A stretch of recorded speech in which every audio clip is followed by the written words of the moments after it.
안녕하세요. 퀼트 강사 장숙자입니다. 오늘은 앞에 보시는 소구, 요즘 가을 찬바람이 아침부터 좀 쌀쌀하더라고요. 이제 소구 파우치, 가방을 할 건데요. 작게 그냥 생활에서 쓸 수 있는 아주 작은 가방입니다. 자, 우리가 재료를 한번 보실게요. 자, 천을 보시는 대로 두 가지 천이 필요하신데, 먼저 이 옆판과 바닥이 될 천은 60 곱하기 20cm 정도의 천이 있으면 되고요. 배색을 해서 앞판과 또 뒷판이 있는데, 이 앞판과 뒷판은 두 장이 필요해요. 두 장이 필요한데 20 곱하기 18 정도의 천이면 완성이 될 수 있을 것 같아요. 자, 이대로 이제 도안을 먼저 하시고, 자, 천은 집에 있는 자투리 천을 사용하셔도 되고, 요즘에는 간혹 청바지를 이용해서 이쁜 가방을 만드시는 분들이 저보다 더 능력자신 분들이 많으시더라고요. 이렇게 도안을 해주시는데, 자, 여기 다트 부분이 있어요. 이 다트 부분은 우리가 그 가방의 바닥이나 공간을 좀 더 여유롭게 확보하고 싶을 때 그렇게 넣어서 더 공간을 더 여유를 주게 만듭니다. 자, 이렇게 하시고, 자, 또 나머지 앞판, 뒷판도 자, 그대로 도안하셔서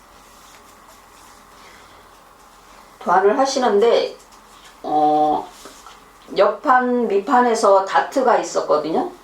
여기도 다트의 연결 부분이 있습니다. 그 부분도 체크를 해주시는 게 좋습니다. 안 그러면 두 번 일을 할 수 있겠죠. 먼저 솜을 먼저 준비해 주시고, 자, 안감이 이렇게 들어갑니다. 안감이 들어가는데, 자, 솜은 조금 더 여유가 있는 솜으로 이렇게 해주시고, 자, 보시다시피 안감의 겉감과 겉감의 겉감이 만나줘야 됩니다. 그래야 얘가 뒤집어졌을 때 서로 다른 방향을 보고 한 판이 만들어집니다. 자, 이렇게 도안 선에 따라 바느질을 해서, 자, 나머지 두 판도, 자, 안감의 겉감, 자, 겉감의 겉면과 서로 마주보게 똑같은 방법입니다. 세 개를 똑같이 정리를 해줍니다.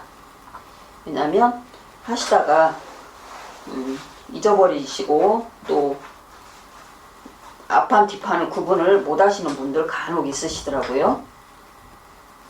바느질 끝나면 또 뜯어야 되니까 한 번에 이 작업을 해 놓습니다.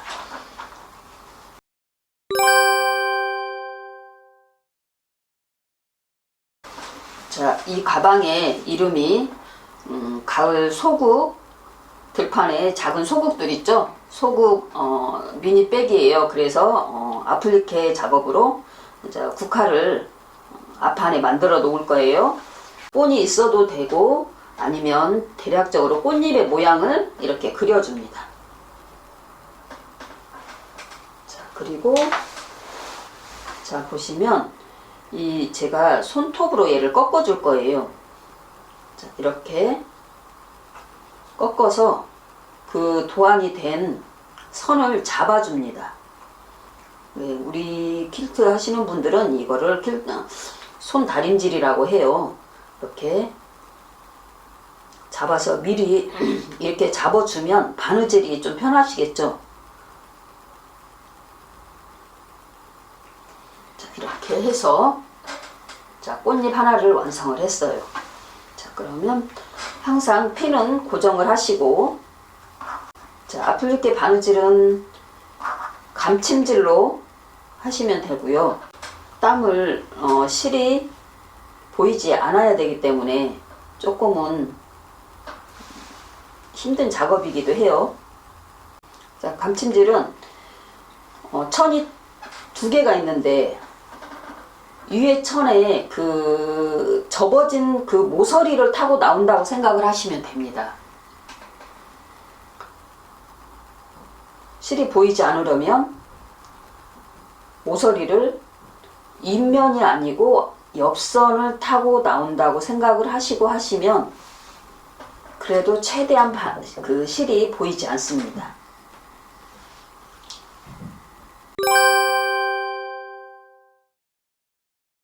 꽃잎이 완성이 되시면 이렇게 해서 자, 이렇게 앞에는 두 송이죠. 저는 한 송이 완성을 해 봤습니다. 자, 이렇게 놓으시고 이제 여기에 지금 보시면 안에 자수로 놓은 수술이라고 그러죠. 수술이 있습니다. 이 수술을 만들어 줄 거예요. 수술은 우리 자수 이름은 씨앗 자수라고도 하고 플래치너트 자수라고도 하죠. 이 부분으로 바느질을 하겠습니다. 자, 여기 옆에 한번 여기 보이기 쉬운 위치에서 제가 한번 해볼게요. 자, 밑에서 나와요. 나와서 얘를 우리 매듭 만들죠. 이렇게 보통 이렇게 매듭 만들잖아요. 이거예요. 그냥 이게 자수가 되는 겁니다. 자, 이렇게 해서 최대한 천 쪽으로 붙여서 이렇게 자수가 돼요. 자, 얘를 반복하면 됩니다.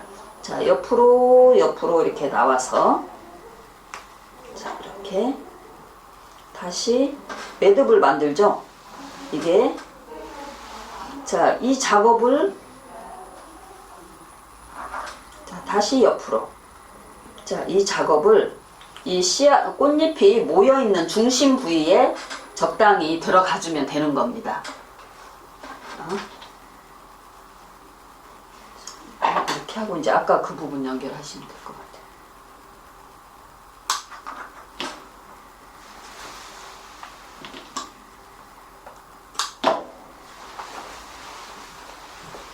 자, 그러면 앞판 자수를 놓은 앞판까지 준비가 되셨으면 본격적으로 이제 바느질을 시작해 보도록 하겠습니다.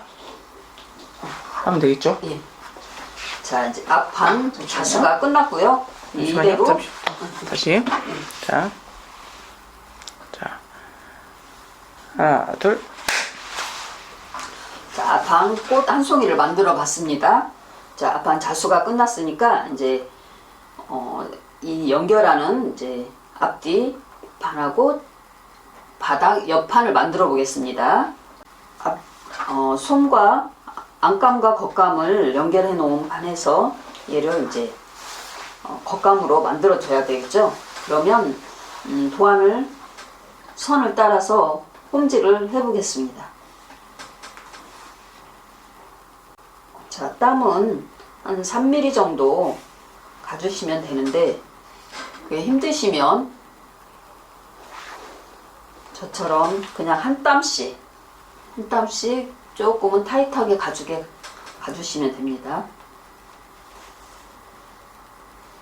자, 바느질을 끝났는데요. 자, 얘를 뒤집으려면 창구멍이 있어야 돼요. 창이 이 앞이 됩니다. 위가 창이 되겠고, 자, 얘를 뒤집기 위해서는 또 솜을 바짝 잘라줘야 되겠죠. 바느질이 있는 상태에서 천은 밑으로 꺾어주세요. 꺾어주시고 솜만 잘라낼 겁니다. 잘라내는데 이 바느질이 최대한 터지지 않을 정도로는 가까이 잘라주시면 됩니다.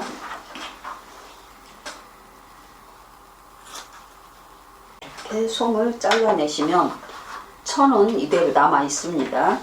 그리고 이 곡선인 부분에 조금은 뒤집어질 때 편안함을 돕기 위해서 이렇게 가위밥을 조금씩 넣어주시면 시접 처리가 조금은 편안하게 됩니다. 여기로 뒤집어야 되겠죠? 아까 서로 안감과 겉감의 다른 방향을 봐야 되니까 여기 이런데 부분에서 뒤집기가 힘들으시면 이렇게 집에 있는 간단한 도구를 이용해서 이렇게 끄집어 내주시면 됩니다.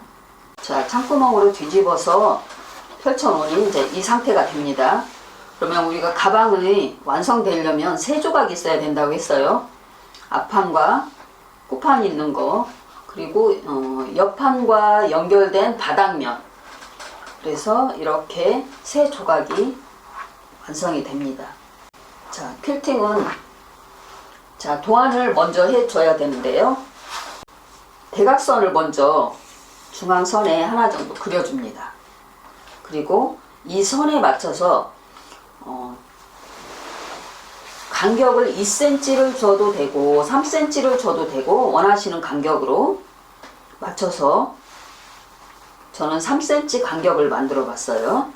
자, 이렇게 대각선을 연결해서 가시면 자, 이렇게 연결해서 가고 다시 반대쪽 대각선이 온다면 얘가 마름모가 만들어져요.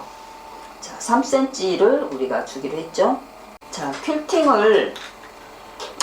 퀼팅이 다른 말로 하면 누벼주는 거예요. 이 누벼주는 것은 왜 누벼줘야 되냐면 가방이 지금 우리 안감과 겉감과 또 솜이 세 가지가 만나 있는 거잖아요. 근데 이게 부착을 해주지 않으면, 연결을 해주지 않으면 각기 따로 놀거든요.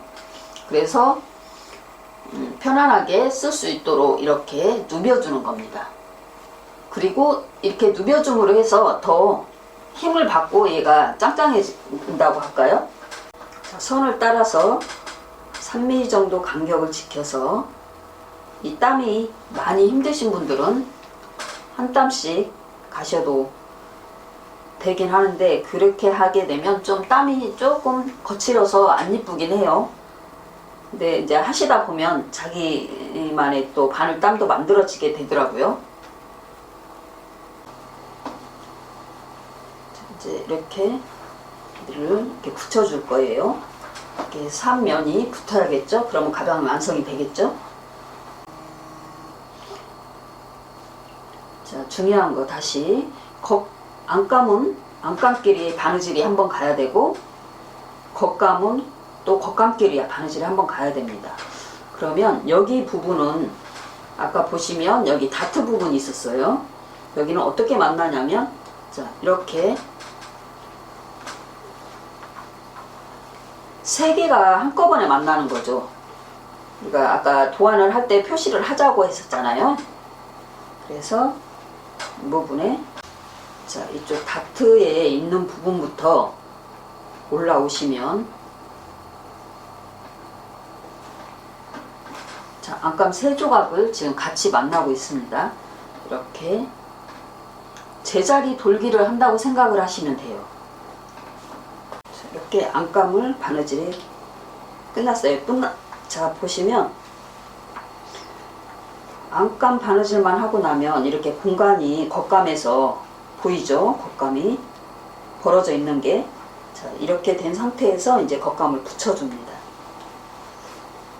자, 겉감은 이 입구를 자, 제자리 돌기로 한번 해주시면 더 짱짱해지겠죠? 이렇게 하고 다시 이제 바닥에 안감 쪽으로 자, 바느질을 이렇게 한 바퀴를 다 돌아서 이제 이렇게 완성을 해주시면 됩니다. 이렇게 붙여지는 부분에서 시간이 좀 많이 소요되지만 그래도 꼼꼼하게 작업을 해주셔야 됩니다. 자, 이렇게 완성이 되면 이제 바이어스 작업을 하실 거예요. 바이어스가 들어갈 때는 처음 조각은 5mm 정도, 7mm 정도를 접어서 시작을 하셔야 됩니다. 왜 그러냐면 이 부분이 나중에 지금 시작은 바느질이 이 부분에서 시작을 하지만 다 돌고 나오면 여기가 마지막이 되는 부분이거든요. 그래서 겉면에서 볼 때는 여기가 접어져 있는 상태래야 마감 처리가 되기 때문에 자, 바느질 한번 해보시면 충분히 이해가 되실 거예요. 자, 그리고 자, 자를 이용해서 7mm 정도, 7mm면 1cm가 약간 안 되는 치수겠죠. 이렇게 해서 도안을 한쪽 선만 도안을 쭉 끝까지 해줍니다. 자, 그리고 바느질을 시작을 할게요.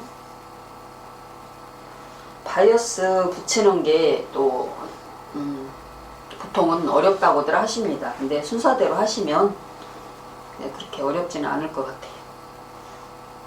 자, 이대로 놓고 지금 아까 3분의 2 지점에 놓았어요. 우리가 도안을 했죠. 7mm 그 부분을 바느질을 해서, 자, 땀은 똑같아요. 홈질로 3mm 정도 간격을 주고, 아까 우리가 창구멍으로 나온 부분, 그 부분이기 때문에 마감 처리가 되어 있지 않아요. 그러니까 같이 퀼팅 하면서 잡아놓긴 했지만 그래도 깨끗하게 잘 잡아가시는 게 좋습니다. 자, 입구가 좀 깔끔하지 않아서 힘드신 분들은 핀을 고정을 하시고 가셔도 되고요. 자, 이렇게 해주시고, 자, 거의 다 온 상태에서 얘가 한 바퀴를 돌고 오라는데, 이제 여기가 처음 시작점이죠. 시작점인데, 자, 보시면 얘가 위를 덮어서 와야 돼요. 이걸 중간에 여기까지 와서 다 오지 않고 하게 되면 여기 공간이 생기죠. 이 공간은 나중에 이렇게 되면 다시 뜯어서 다시 작업을 해야 됩니다. 그래서 이 대각선의 끝을 넘어선 지점까지 와야 돼요. 그러면 이 정도까지 와지겠죠. 처음 시작 대각선 선을 넘어서 까지 해주시고, 자, 아까 여기 대각선으로 끝났잖아요. 그럼 얘도 대각선 처리로 잘라주시면, 자, 이렇게 분리가 돼 있는데 얘가 이제 한 선처럼 가줘야 되는 거거든요. 그럼 얘를 감싸서, 이 지저분한 것들을 감싸서 얘가 바이어스 처리가 돼야 됩니다. 그러면 여기를 꺾어서 위로 올려주시고 여기를 손톱으로 긁어주세요. 그러면 얘도 선이 깔끔해집니다. 자, 이렇게 한번 긁어주시고, 이 정도. 그러니까 여기 펴진 상태에 이 끝과 마주 본 상태까지만 접어주시면 이 정도가 되겠죠. 여기에서 다시 한번 접어서 얘를 감싸주는 겁니다. 그러면 이 상태가 돼요. 자, 핀 고정해 주시고, 이 부분은 핀을 고정해 주셔야 깔끔한 상태가 돼요. 자, 보시면 여기에서 반절 접었어요. 접고 다시 한 번 더 들어가서 입구를 감싸주고 핀 고정. 자, 그래서 안쪽 바느질을 할 건데, 안쪽 바느질은 감침질로 갑니다. 감침질은 아까 꽃을 붙일 때 사용했던 바느질이기도 해요. 자, 거천 상태죠. 자, 여기도 안쪽 선 상태. 안쪽에서는 홈질 바느질로, 바깥에서는 홈질로 가고, 안쪽 바느질은 감침질로 가는 겁니다. 자, 이렇게 해서, 자, 마무리가 되고, 바이어스는 마무리가 돼요. 자, 이거는 이렇게 붙여져 있는 상태로 입구에 놓아봅니다. 중심을 잡는 것은 이렇게 완성된 상태의 입구를 한번 반을 접어보세요. 접어보시고, 그러면 입구가 여기가 되겠죠. 여기에 이렇게 얘를 놓아봅니다. 그리고 한쪽으로 딱 갈라서 단추를 다는 방법으로 고리가 있기 때문에 그대로 바느질을 해서 달아주시면 완성이 됩니다. 작고 귀여운 가방을 완성을 해봤어요. 이 아플리케 바느질은 또 이제 감침질을 많이 사용해서 하지만 조금 거칠게 나올 수가 있는 부분이기 때문에 제가 아까 했던 것처럼 손톱 다림질이 조금 중요한 부분입니다. 그 부분을 충분히 하고 가면 모양이 제대로 나올 수 있을 것 같아요. 보통은 집에서들 작은 가방들 많이들 선호하시더라고요. 이제 큰 가방은 이제 외출 시 사용하시는 거지만 이제 간단하게 쓸 수 있는 가방을 만들어 보았어요. 각자 손의 솜씨들은 다 다르겠지만 다 만족하셨으리라 생각이 듭니다. 지금까지 퀼트 강사 장숙자였습니다.